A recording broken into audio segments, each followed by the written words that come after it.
A great welcome to you all, and thank you for joining us here on Rwanda Television News tonight. We do hope you had yourselves a very productive Tuesday. Now, here is our sneak peek at our edition tonight. Members of the Parliament have called on the Ministry of Justice to accelerate the revision of the anti-corruption policy, citing that the current policy established in 2012 is outdated. The National Post Office has introduced a new electronic mailbox system called e-POBox, aimed at integrating advanced technology into its operations and aligning with national and global technological advancements.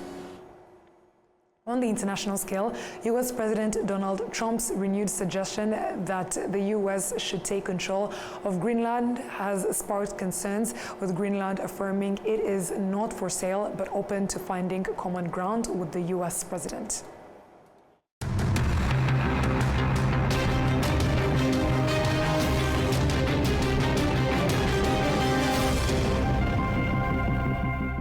Once again, we're glad to have your company tonight, coming to you straight from the heart of Africa, Kigali. I bring you the news tonight is Martina Abera.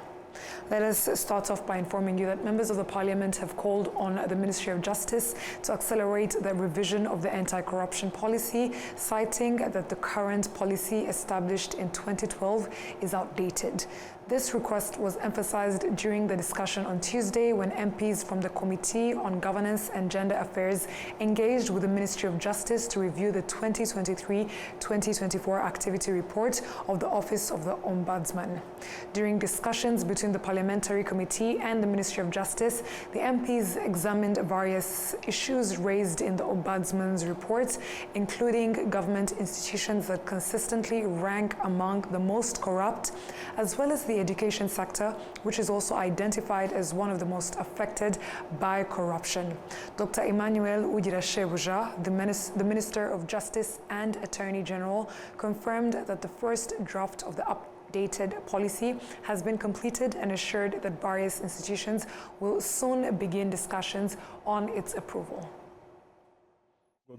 Muri 2012 kenshi yari igamije mu kurwanya ruswa. When it was established in 2012, the focus was primarily on combating corruption, particularly bribery involving money. This has significantly decreased thanks to advancements in technology. However, new challenges have emerged, such as the rise of cryptocurrency, which was not known or in use when the policy was first introduced. Therefore, it is necessary to revise the policy, as it is no longer addressing many of the current issues. The revision is aimed at aligning the policy with modern realities and providing solutions for the emerging challenges. Ahanini hari ibyidatanga igisubizo, niyo mpamvu turimo kuyivugurura kugira ngo igendane n'ibihe tugezemo. The Minister of Justice and Attorney General also addressed concerns regarding corruption within certain government institutions, including the undervaluation of auctioned assets and the omission of high-profile individuals from corruption conviction lists. He stated that the relevant institutions will convene to thoroughly analyze these issues. Meanwhile, Nabahire Anastase, chairperson of the Committee on Governance and Gender Affairs in the Rwandan Parliament, emphasized that combating corruption is an ongoing process that necessitates the collaboration of multiple stakeholders. Apart from the sectors already mentioned, corruption can persist in other areas, often under different names.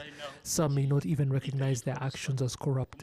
The key is raising awareness, as people may unknowingly engage in or contribute to corruption. It's a long journey that requires understanding of the policy and the laws in place. People should be informed about existing laws so that they can recognize when they are being denied their rightful entitlements, or even when their actions may be contributing to corruption. Everyone must be aware that they have a role to play in fighting it. In addition to discussing the new anti-corruption policy, the Commission and the Ministry of Justice also addressed several key issues, including the establishment of a specialized court for corruption cases, providing restitution to victims of corruption, the role of technology in closing corruption gaps across various sectors, and other related matters. Moving ahead, individuals who escaped the FDLR terrorist group in the Democratic Republic of Congo and surrendered to Rwandan security forces have shared their experiences. They have revealed that they were abducted by the group while herding livestock near the border. The escapees have also disclosed that the FDLR, composed of perpetrators of the 1994 genocide against the Tutsi, collaborates military with forces such as the Congolese Army, FARDC, Burundian soldiers, and militias like the self-proclaimed Wazalendo. During their military training, they were reportedly indoctrinated with a mission to overthrow the Rwandan government. The majority of those who escaped are aged between 18 and 25.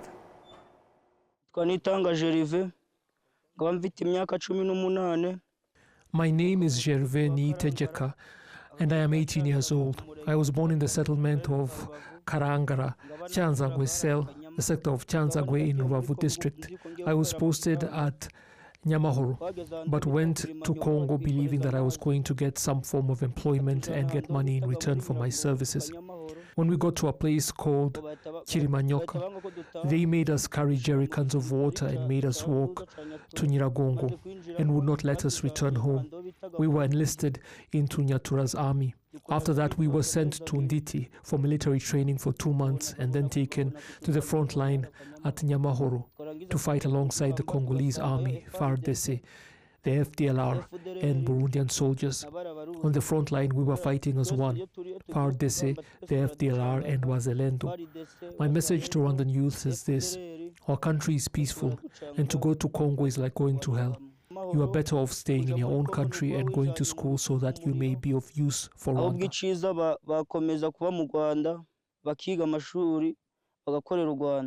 Nitwa Soroda Hatangimana Derife, nkaba mvuka mu mudugudu wa Camabuye, akagari ka Rusura, umurenge wa Busasamana. Nkaba mfite imyaka 21. My name is Delpha Hatangimana, and I was born in the settlement of Chamabuye, Rusura Cell, Busasamana sector. I am 21 years old and I was stationed with the Wazalendo in Kilimanyoka under General Bokane. I went to Congo as a cow herder, and members of the militia that called themselves the Nyatura kidnapped us and stole our cows. We were 3 and they killed the 2 other herders I was with. I was given the choice of becoming a soldier or death, and I chose to become a soldier. They told us that we were to fight Rwanda, calling the M23 rebel group Rwandan. We were instructed to steal from locals, and at the front line, we, the Wazalendo, fought alongside FARDC and FDLR soldiers. We would attack in waves, with one group following another.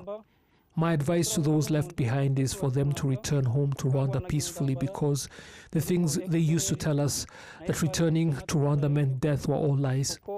We decided to return, and as you can see, we are fine. They too should come home because there is peace in Rwanda. You get to go to school and choose your own career. No one forces you to do what you are not capable of. We came in from those hills, and there are many young Rwandans in them, being lied to that coming back would surely mean death. Many of the commanders there were born in these parts of the country, and they have set up their headquarters right there in those hills. There are white mercenaries with them too. Nitwa Soroda Ishimwe Patrick, nkaba naraturutse mu cyama cya FDLR, twize turi abasirikare 200. My name is Patrick Ishimwe, and I was part of the FDLR group. My contingent was made up of 200 soldiers. Upon arrival there, it became immediately clear to me that there was no future for young people in the group, which is why I later decided to leave. During the training we were being given as FDLR fighters, we were constantly being told that a time would come when we would capture Rwanda. The ideology FARDC, the FDLR, and Wazalendo drills into their soldiers centers around the claim that the M23 rebel group is Rwandan, then that it invaded the DRC, and after defeating them, we were supposed to come and take Rwanda. The way I see it, there is no way they can capture Rwanda, not with the way the country is united and developed, while they are divided among themselves and simply do not have the weapons for such an achievement. Gufata u Rwanda rwunze ubumwe rwiyubatse ngo babishobore. Moving ahead from regional matters, the National Post Office has introduced a new electronic mailbox system called EPO Box, aimed at integrating advanced technology into its operations and aligning with national and global technological advancements. This innovation is designed to simplify the process of sending and receiving messages and packages, allowing users across the country to manage their postal needs conveniently from any location without the need to visit a physical post office. The terms postal box, post office, or PO box have been part of Rwanda's history for over a century, as the post office began its operations in 1922. Over the years, postal services have been highly valued, particularly for the facilitating of the exchange of written correspondence and packages both locally and internationally. However, for much of its 100-year history, the post office relied on traditional methods. Sending or receiving mail often required users to travel to the post office, and recipients without residential addresses had to collect items in person. To Kaitare Celestin, Director General of the National Post Office, these conventional approaches are now considered outdated in light of the country's modernization goals. The introduction of the EPO box marks a significant step forward, offering a modern, user-friendly system that aligns with Rwanda's vision for digital transformation. The new e-posta is new in the way that we are trying to do things. In the way we are trying to respond to people's needs, to our clients, both those who have been with us for a long time and also new ones, in particular the youth, who were born when e-posta perhaps wasn't being used as it used to be the case during their parents' time. So it is in the way, and also we're trying to add on new features to what we've been doing previously, but also creating new avenues of services that we are going to be offering, which can also help us continue to be not only relevant, but also continue to feed ourselves, because we are one of the few government institutions or government agencies that have been able to feed itself for all this time. Profit, of the opportunity to say yes, we don't get any single coin from government as a subsidy. We fend for ourselves, we try to feed ourselves, while also trying to give the best services that we can. So we'll probably not to go into all the traditional services that we've been offering, but for the young ones who don't know, we offer communication in auditive form, but also the electronic forms of communication. We are into the delivery of both letters, documents, contracts between various parties in different sectors of life, but also facilitating trade in our small way. For example, today we have added the service of promoting electronic commerce, doing commercial activities using electronic means. Having a digital mailbox has many benefits for individuals and the country, as Rwanda is currently the only country in Africa to offer M-Post services. This is explained by Shandel Mutezinhare of Smart Anwani Solutions Limited, a company that implements these digital portal services.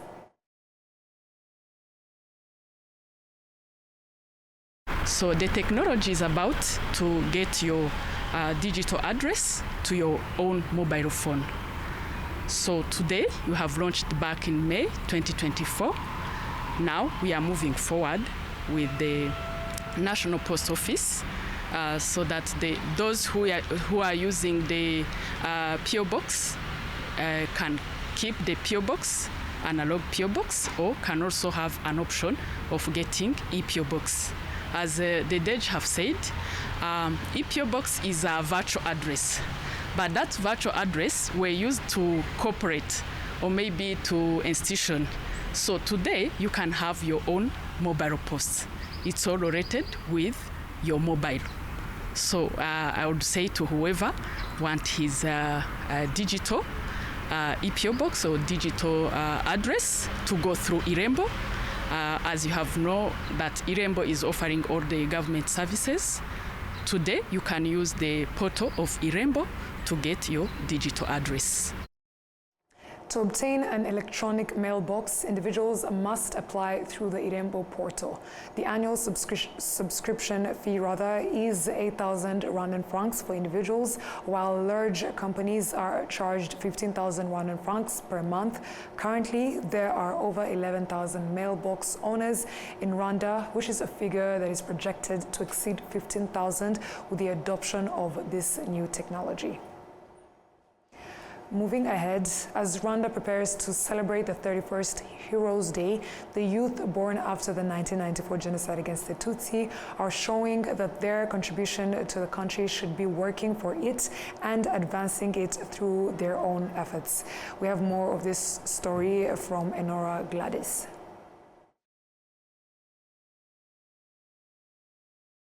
For traditional dancers. Among the aspects they focus on during these dances is the heroism exhibited by those who sacrifice for the country during different times in history. We, as traditional dancers, the battle we were engaged in is to celebrate the heroes who came before us. We are also here to teach those who come after us, especially the younger generations, about our values and love for the country with passion. Because when you embrace these three things, you are on the path to being courageous. Apart from the youth traditional dancers, some are involved in art and crafts, reinforcing the importance of their role in developing the country. King Ngabo is one of the youth engaged in art. Inzitane, if you really understand what it means, Inzira means path. Inzitane, I can mean like a harsh path. So, when you're just trying to walk through a forest and you want to arrive to the destination, you put bush aside until you leave to the destination. So this creation is a psychological walk through an art installation that really helps people to understand Rwanda's difficult routes from 1994 to 2024. So as you see, so many people don't know the braveness of Rwanda. We Rwandese, how we try to overcome the challenge, the obstacles, where we see hope today.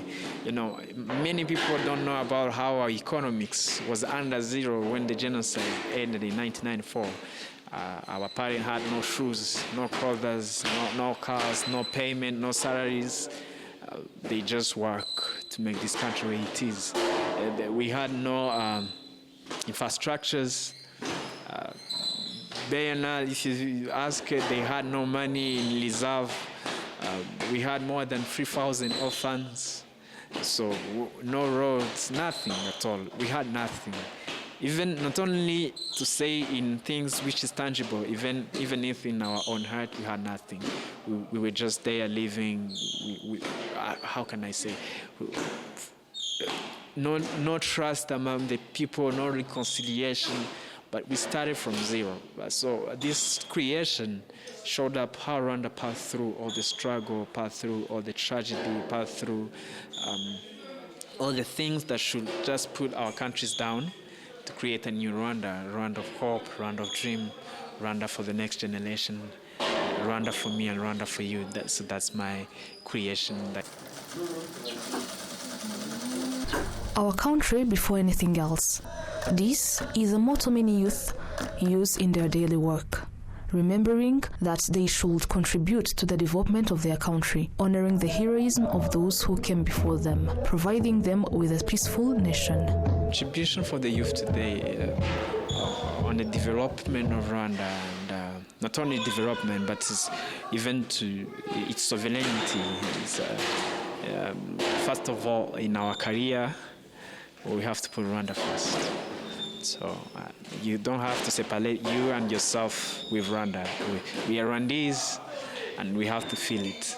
And whether you are a journalist, whether you are a soldier, whether you are an artist, whether you are a dancer in Hore, whether you are a musician, whether you are an economist, whether you work in tax with Rwanda Revenue Authority, whether you drive cars, whether you are police, the only things that you just put in your mind is to know that Rwanda must be first.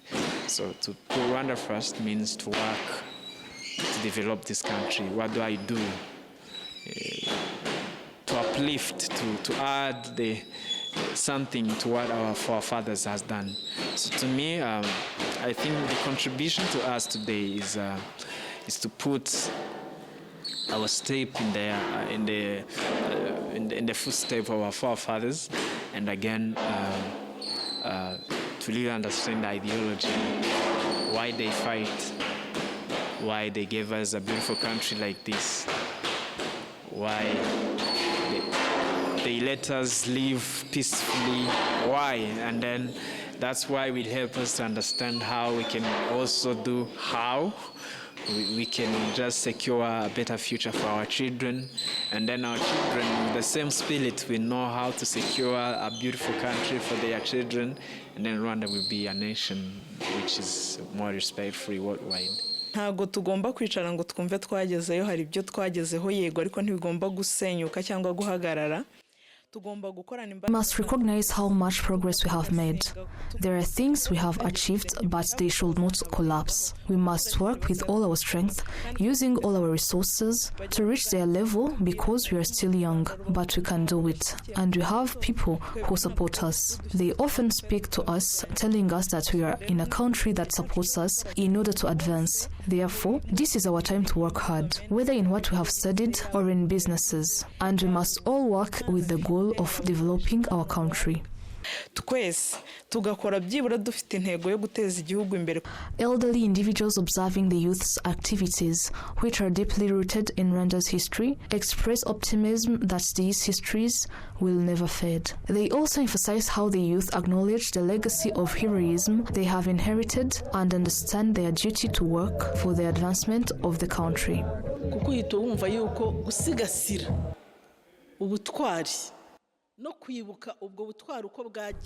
We immediately understand that preserving heroism and remembering how this heroism has manifested over time is important. So how can they achieve it?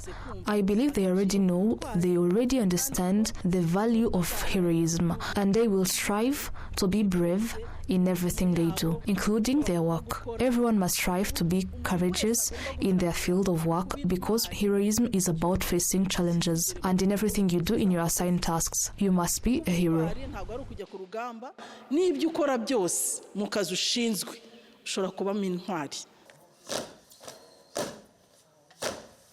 The National Heroism Mausoleum encourages the youth to aspire to embody the culture of heroism and appropriate behavior, while also contributing practically to working for the development of the country. Enora Gladys, RwandaTV News. Thank you, Enora, for that report. At the UN Security Council on Terrorism in Africa, Rwanda's Minister of Foreign Affairs and International Cooperation, Ambassador Olivier Nduhungirehe, proposed Rwanda's concrete steps to strengthen African leadership in counter-terrorism efforts. In his speech, Minister Nduhungirehe called the international community to combat terrorism, rooting in justice and a genuine commitment to peace. Closer to Rwanda, the Great Lakes region continues to face the threat of terrorism, particularly from the Allied Democratic Forces, ADF, operating in eastern DRC. The ADF, identified as one of the groups responsible for the most egregious human rights violation in DRC, has claimed the lives of over 650 civilians since June 2024, including more than 200 in the Beni region alone. Despite this clear and present danger, it is appalling to see that the government of the DRC has chosen to divert attention from this real terrorist threat by labeling another movement, the M23, which is a group fighting to protect a persecuted Congolese community as a terrorist organization. For several decades, this community that the M23 now defends has faced systematic marginalization, forcing many to seek refuge in neighboring countries, including Rwanda, where we host over 100,000 refugees. This brings us to an important question. Who has the legitimacy to define terrorism, and which groups should be designated as terrorist organizations in Eastern DRC?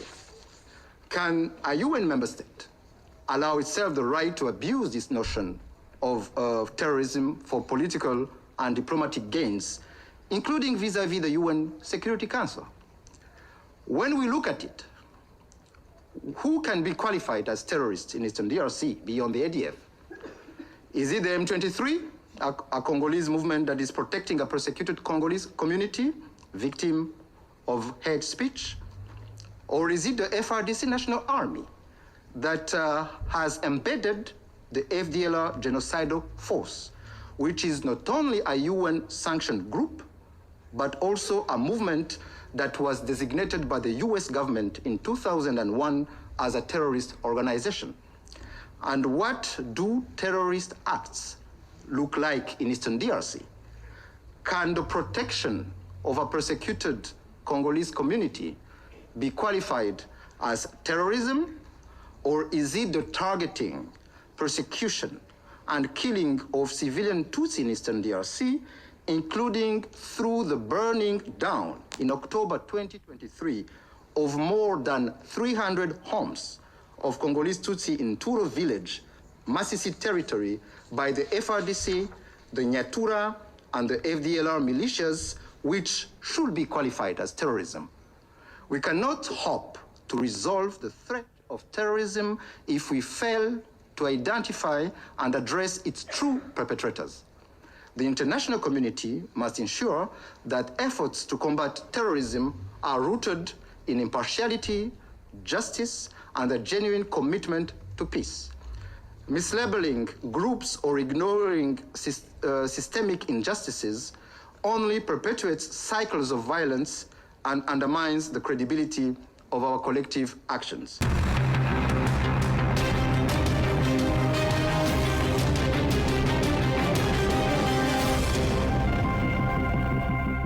A warm welcome back to other stories making headlines on the international scene. Moving over to the United States of America, U.S. President Donald Trump renewed suggestion that the U.S. should take control of Greenland has sparked concerns, with Greenland affirming it is not for sale but open to finding common ground with the U.S. president. VOA has the details. Icebound and scoured by driving blizzards, Greenland is in the grip of the Arctic winter. Yet the eyes of the world are watching this remote island.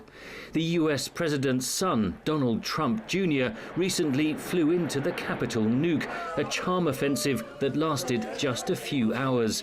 Speaking from the Oval Office hours after his inauguration, President Trump repeated his assertion that the US needs to take control of Greenland from Denmark. My son and representatives went up there 2 weeks ago, and they like us. So we'll see what happens. But Greenland is necessary, not for us, it's necessary for international security. Greenland is part of Denmark, but the island's population of 57,000 enjoys a high degree of autonomy. Greenland's government has a simple message for the world. We are not a commodity and we are not for sale. Trump has refused to rule out economic or military coercion to take control of Greenland. His comments alarmed European allies, but Greenland sees some common ground with Washington. If you cut through the rhetoric, I hear two messages from the US. One is we need to look at the national security aspect, and we quite agree with the US message in that point. We've been trying to advocate for that as well for some years. And the other perspective is, and the other message I hear is, we want to engage more in the Greenlandic mineral sector. And that is really, kicking in an open door. Greenland is due to hold elections by April at the latest. The government wants a simultaneous referendum on full independence from Denmark. After centuries of Danish control, the political winds of change in Greenland are growing stronger, says local journalist Arnak Nielsen. Now it's about a lot more than the complicated relationship between Denmark and Greenland. Suddenly, Trump Jr. is here, and it all explodes. A small number of people here are really happy that Trump Jr. came to Greenland, and a small number of people really resent him coming here. Feelings amplified by social media. YouTube influencers have also come to Greenland, handing out American dollars and baseball caps. Make Greenland great again. Not all welcome the attention. Greenlanders appear divided on Trump's intervention. I think we are in a terrible situation. Our politicians are handling this totally wrong. They've been seduced by something so much bigger than they are able to handle. Right now, Greenland has the attention of the whole world. Good that Greenland gets some more attention. That attention looks set to continue. The eyes of the world are now on Greenland. But as the debate intensifies over the future of the island, its people say only they should decide their own future. Henry Ridgwell, VOA News, Nuuk, Greenland. And that VOA story marks the end of our edition tonight. But before we close off, let's have a quick recap of our headlines. Members of the Parliament have called on the Ministry of Justice to accelerate the revision of the anti-corruption policy, citing that the current policy established in 2012 is outdated. The National Post Office has introduced a new electronic mailbox system called ePO Box. In the international scale, US President Donald Trump's renewed suggestion that the US should take control of Greenland has sparked some concerns.